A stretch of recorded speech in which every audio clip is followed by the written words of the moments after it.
Hey guys, it's Vampire Mike from Sega CD Universe. This is a video response to my good friend, hopefully your good friend. If not, his name will be down in the description to check him out, subscribe to him. He's an awesome guy, very big YouTuber, Steve Benway.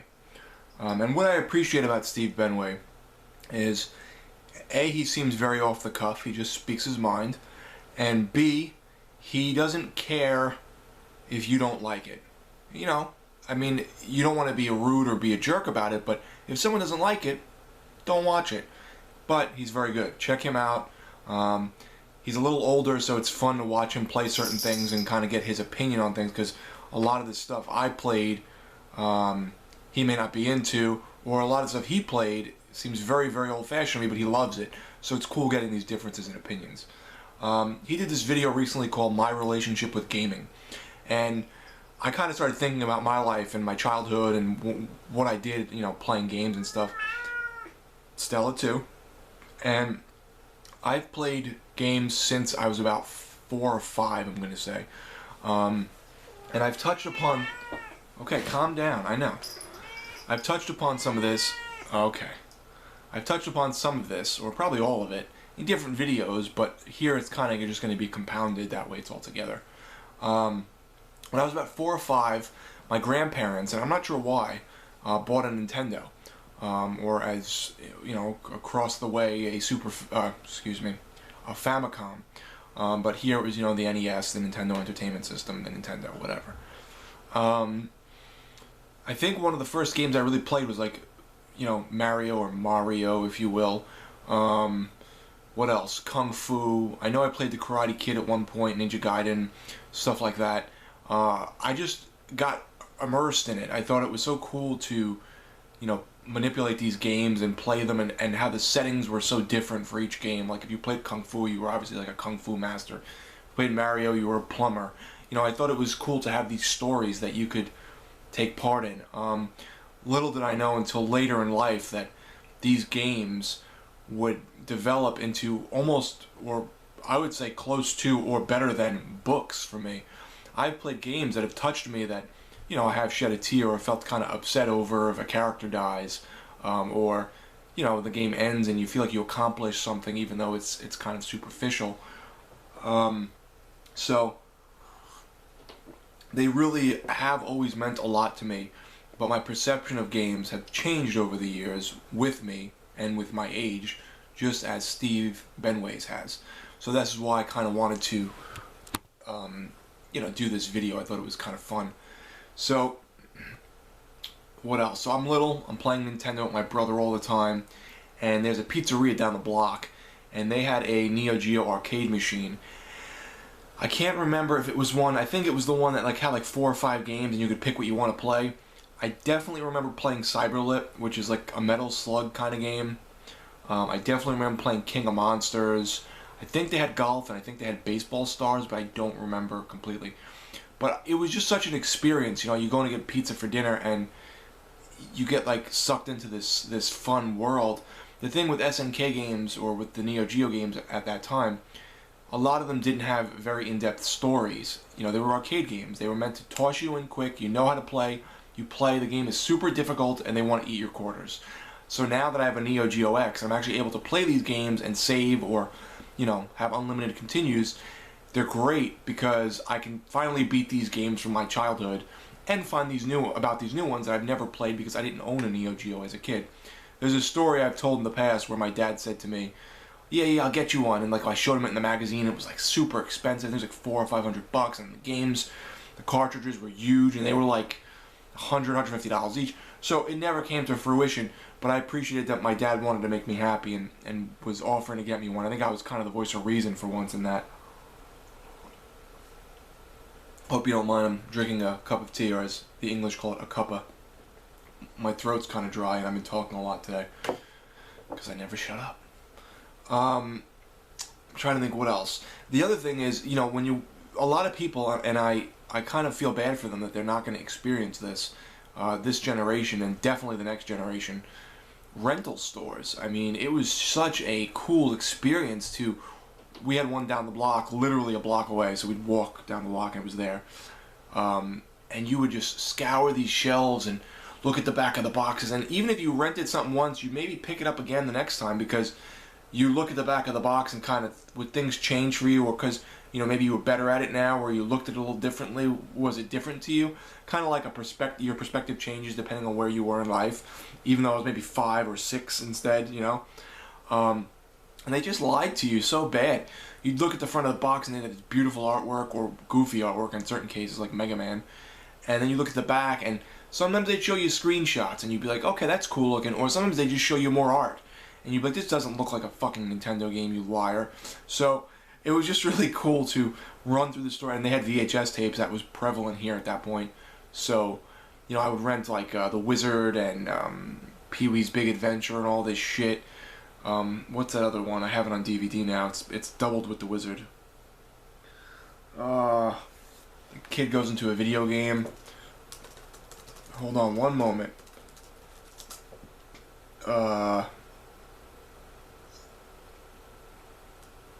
I can't think of the name. The Wizard. Man, it'll come to me.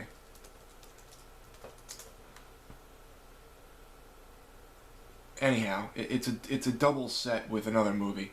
Cloak and Dagger. I wouldn't have gotten that. Where a kid kind of has this video game he plays all the time and he gets really immersed in it, and then the character comes into the real world. But really cool 80s movie. I think it was 80s, maybe early 90s. So it was just such an experience to go to the rental store. I mean, people aren't going to be able to do that now. They're going to flick through Netflix and pick a movie because the cover looks interesting, or read a review online, or download it and stream it. And this is another reason I want physical media to stay for video games and for movies, because it's just such bullshit. I don't want to have to fucking stream shit. I don't want a company to say, okay, we've had enough of this, the service is over with now, and then boom, that's it. You can't play or watch whatever anymore.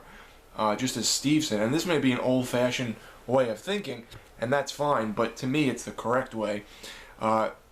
Each to each their own. If your opinion's different, that's fine. I like tangible items. I like being able to look at boxes and trade and borrow and rent. I'm sad that Blockbuster and Hollywood Video closed. So that was my youth, or at least I touched upon my childhood there.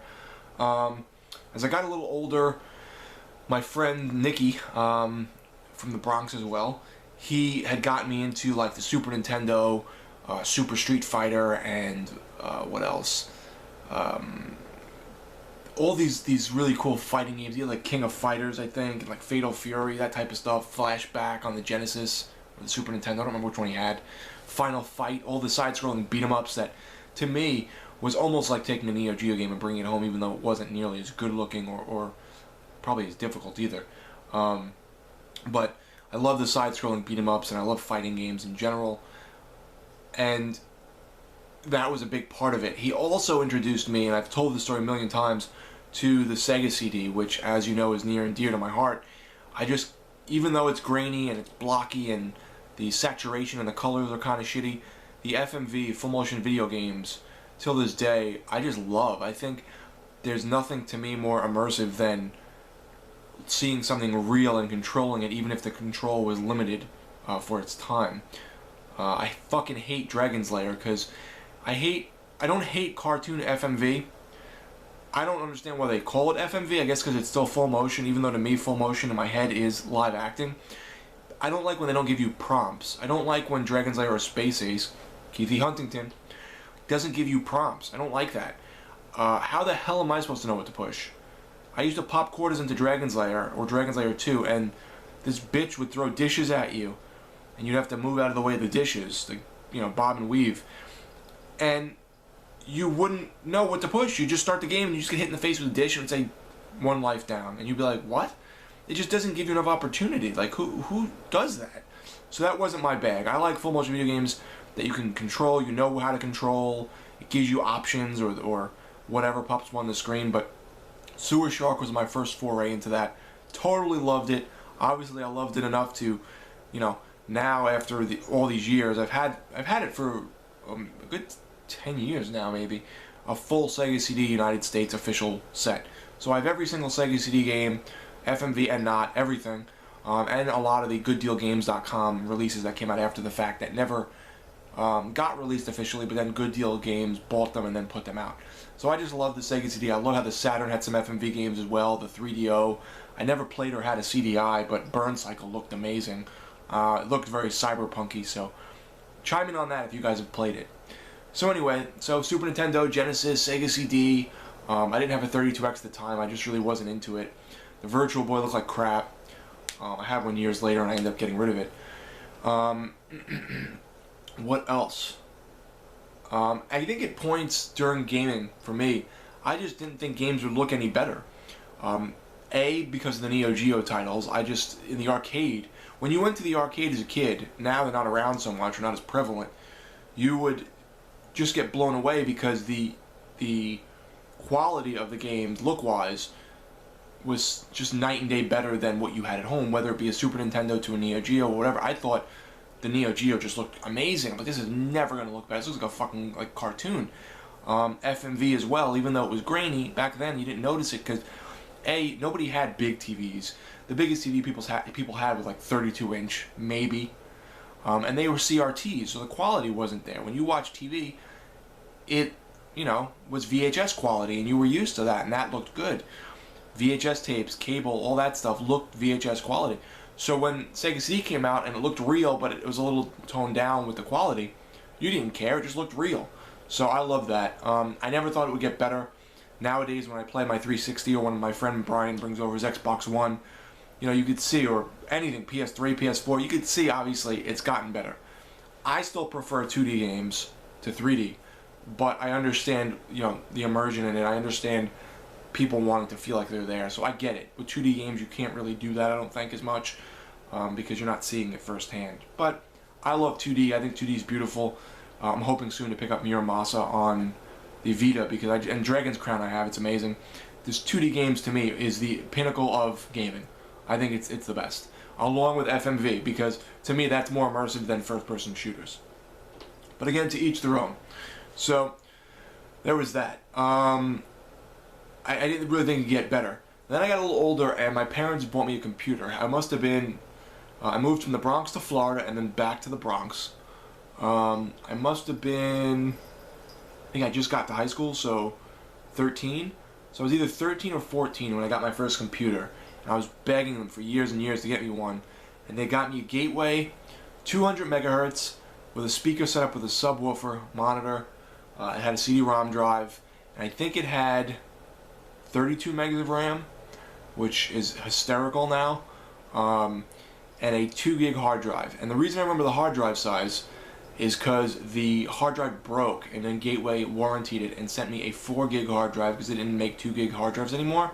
And I thought I was fucking king shit. So that was funny. I'm getting off topic here, but I promise it's getting back. I still have that speaker set. It's still perfect. It's loud as fucking hell on my computer. The computer I don't have, but the speaker set with the subwoofer, awesome job, Gateway. But it was expensive. It was like $2,000 for this computer setup. And then I had friends who had computer games, so I got into like Diablo and Shadow Warrior, which is an excellent, funny first-person shooter. The Fallout series. Then I went back into the FMV with Phantasmagoria 1 and 2, but more so 2. Harvester, which is FMV but really creepy. So Phantasmagoria is pretty creepy too. The Seventh Guest I always thought looked amazing, which was like a point-and-click detective game mixed in with some FMV. Quake 2. The list just goes on. I mean, Postal, just a lot of fun games. A lot of violent stuff I noticed that as a child I probably shouldn't have been playing. And then there was like, GameSpy and Heat.net, which I think Sega eventually owned. And you were able to play online with people, and that was just revolutionary to me. I had a girlfriend at the time. I would play Blood. Blood's one of my favorite shooting games. And it was a first-person shooter, but it was very tongue-in-cheek, but gory. We would play that online. We would play a couple other ones. I'm trying to remember what else. There was a zombie one called Flesh Feast that I would play every so often. But the big one for me was Ultima Online. I ballooned up to 240 pounds. Right now I'm 186 and I'm overweight. I'm about a good, I would say maybe 15 pounds higher than I should be. Maybe 20. Don't tell anybody. But I was fucking 240. I was sitting in this room. I had a girlfriend, same girlfriend at that time, playing Ultima Online for days. I mean, you know, I would shower and eat and all that, but I would eat junk. And I would just play online with this guild for days. And they took it so seriously. It fucking pissed me off. They were called the something virtues. I think it was like the 7 virtues. And if you were out of character in terms of like being slightly disreputable, or like if you had a character on your account that wasn't in that guild but was kind of a dick, like I had a murderer who used to poison people and kill them. They did this thing called macroing, where you use a computer program to run a macro which would repeat itself to eventually make you a grand master in a category. So I had one guy that would keep macroing a thief skill. I think it was like stealing. He would like open a bag and look at it, and eventually he's stealing. This was the thief that I would use that became a murderer. Or hiding. It was hiding. He would keep pushing the button automatically, and he would hide over and over, and then eventually his hiding was 100%.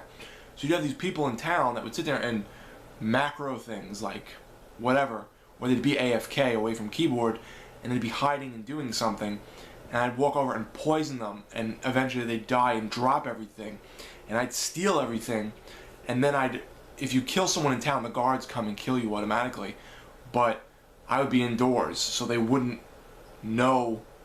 They'd either kill me automatically and I'd come back and then come back in and steal everything or whatever. But I was an asshole with that character. I wasn't an asshole with my main character. I was a good person because I was playing as myself. But these people found out I had this other character and I was doing fucked up shit, and they were like trying to like take me to court in the game and like fuck me over, and like they always just shit on me, and I was like, fuck these people. So eventually they moved on to EverQuest. I tried, and I hated it. I didn't like the first person fighting.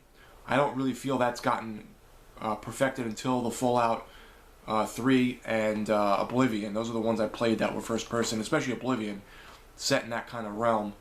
But previous to that, I thought first person RPGs like that kind of sucked. What else? So I ballooned up, gained a bunch of weight, lost all the weight by the time I hit 17. My lowest, I was like 160, which I was underweight. What else? And, yeah, but Ultima Online was awesome. So I'm kind of hoping that I kicked in a lot of money for Shadowrun Online, not Shadowrun Returns. That I have. It was excellent. Very old school feeling, which I like. But I did a video on that if you'd like to check it out. But Shadowrun Online, I'm hoping gives me that feeling back without the weight gain of Ultima Online. And now here I am, 30 years old. A little younger than Steve, I would say. I think he's mentioned his age before. I think he was in his 40s, if I recall. If you're older than that, you look good. And at this point in life, with a wife, no children, but Stella, my furry black child over here, we treat her like a child. She is our child. And my turtle pork chop, who's staring at a corner of a wall right now in his tank. So we treat them like kids. But responsibilities, you know.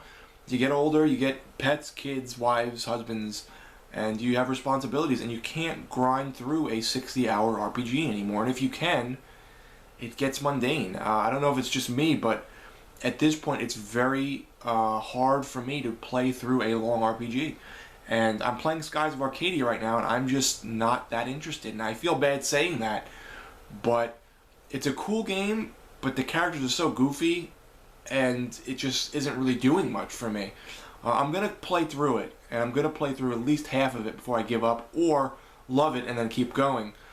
But it's just kind of letting me down. The last game I played RPG-wise that I've really loved was, besides Dragon's Crown, which is a side-scrolling RPG, which, again, has its roots in old-fashioned kind of games, like old-fashioned beat-em-ups, was Persona 4 Golden on the Vita. It was amazing. The story was amazing. The mini-games, making relationships with people. I mean, I would think about the game when I wasn't playing it. That's when you know you have a good game on your hands, when you're thinking and daydreaming about it when you're not playing it. However, on a side note, it was too fucking long. It was, I think, 40 hours for me. I like 10 to 20 hours in general. If this was 30, it would have been perfect. 40, after a while, I was like, already, let me beat the game. It just was so long. And work, like I said, you don't have the time. You want to invest a couple hours. I sit home all weekend and play games. Like, I just can't do that. And on top of that, forget not having the time. Let's say on the weekend I have the time. Let's say it's Saturday, my wife's at work, and I have 8 hours to play a game, or 5 hours. I think she only works half a day on Saturday. And then I have Sunday or Saturday night. I have to be in the right mindset. Gaming for me isn't relaxing. It's stimulating. It's fun. You're getting immersed. You're getting into it. So I have to be in the right mindset. I'm not going to play a game half asleep. I'm just not going to have a good time. I want to be awake. I want to be able to talk to people online and play a game or play Skies of Arcadia or whatever it is and be into it. So what I've been playing a lot of is Vita games. It gives me the opportunity to pick up and play it, put it back down, and, play it at work for my hour lunch break. I have a billion PSP games, and I played a good portion of them. I have so many I've never played, which I regret, but then I got the Vita and I ended up kind of stopping with the PSP. But excellent titles on that too. And I just picked up for the Vita Disgaea 3, and I haven't started it yet. I just turned the game on and I got the intro and I stopped. But it's cool to have that. I really enjoy the Vita. I think handheld gaming for me is not my favorite. I more so enjoy sitting in front of a big TV, and I have a 55-inch TV, and sitting there and getting into it, especially online. But the Vita is really cool, especially with its online gaming. So we'll see what I think of Disgaea in a few days when I get to plunk some more time into it. But at my age, I just don't have the time, the energy, or the drive to usually play these long games. When someone's like, oh, you gotta play X, Y, and Z, and I'm like, oh yeah, really, what's it like? They tell me and I get really into it, and I'm like, how long is it?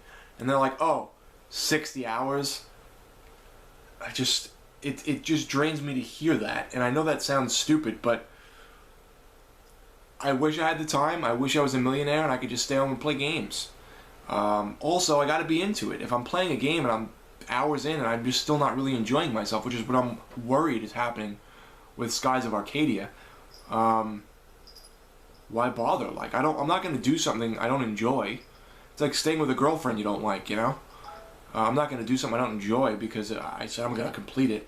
I had this conversation the other day with someone on Facebook. They were going on about Eternal Sonata, and I said I played some of it. I found it to be okay. I thought it was kind of mundane or kind of old hat, if you will. But I thought the idea was really interesting, where you're, is it Frédéric Chopin, the composer or the musician, and he's dying and he's having these hallucinations, and you are the hallucinations, and you're playing them out. But I felt they could have did so much more with it. And I was explaining this, and this bitch chimes in on Facebook and says, oh, please, you didn't play the game, you didn't beat it. And she got like nasty with me, and I was like, what?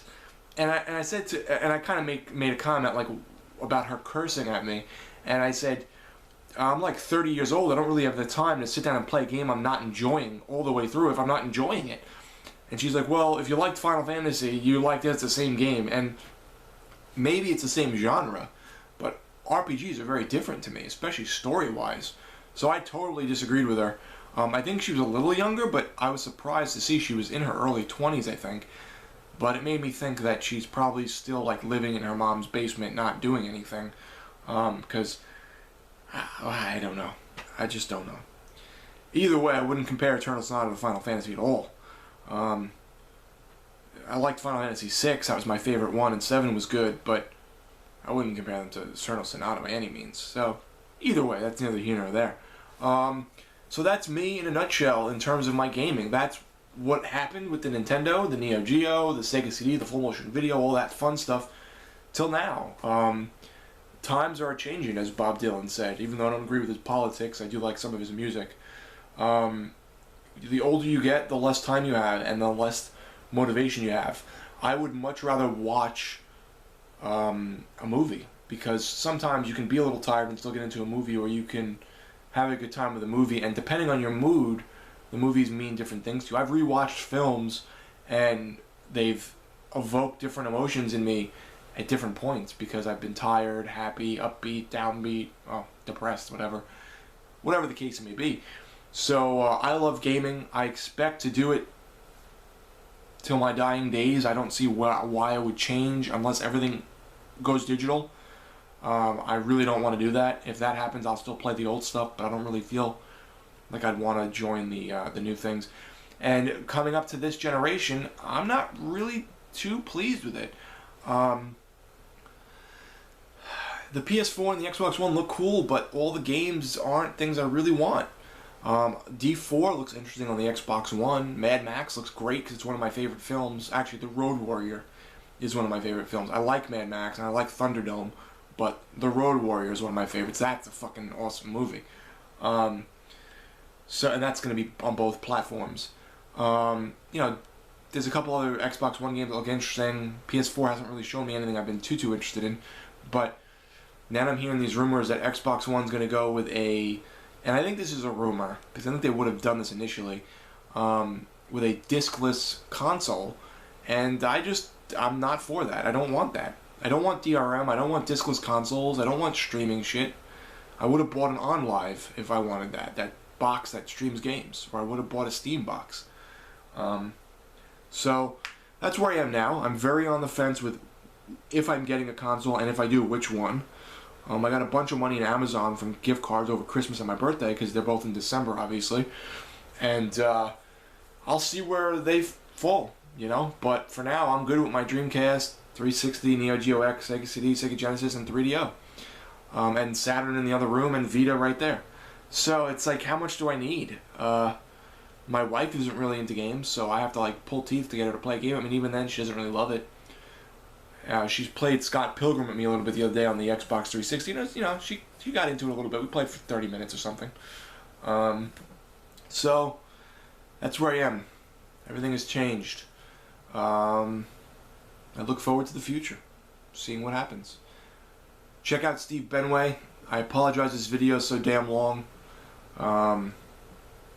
That's it. Thanks guys for watching. It's Vampire Mike from Sega CD Universe. Be good.